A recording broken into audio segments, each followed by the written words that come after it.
بچه‌ها به کانال آموزش آلمانی با هلما خوش اومدید. یکی دیگه از سری آموزش‌های آلمانیمون رو با استفاده از فیلم و سریال رو داریم که در سطح آ1 سری آموزشمون و در مورد یک دانشجوی پزشکیه که به تازگی وارد شهر برلین شده و دنبال آپارتمان میگرده.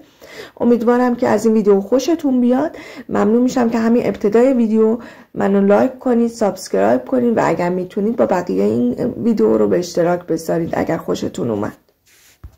خیلی خوب، بریم برای ویدیو. Nein. Entschuldigung.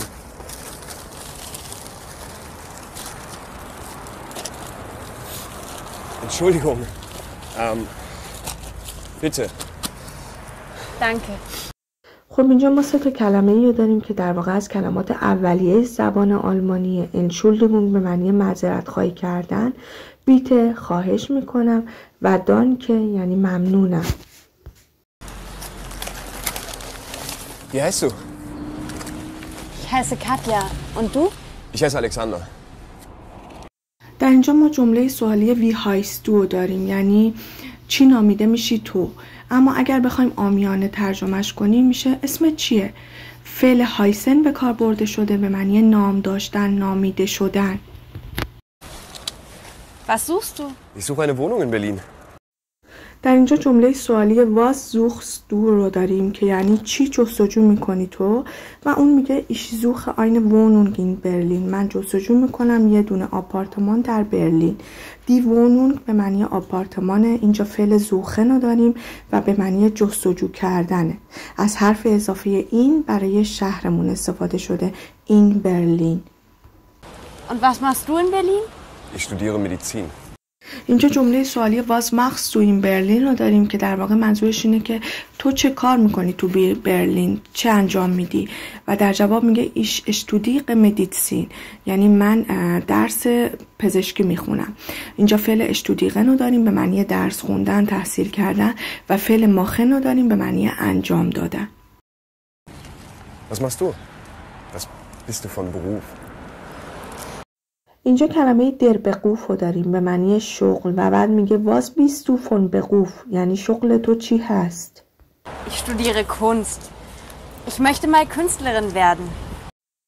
در این قسمت میگه ich möchte mal Künstlerin werden، یعنی من میخوام هنرمند بشم. ich studiere Kunst یعنی من تحصیل میکنم در رشته هنر، من هنر میخونم. اینجا فعل وردن رو داریم به معنی شدن و کلمه دی کونستلقین به معنی هنرمند زن. وقتی که میخوان هنرمند مرد رو بیان کنن میگن در کونستلا و خود کلمه هنر به معنی دی کونست.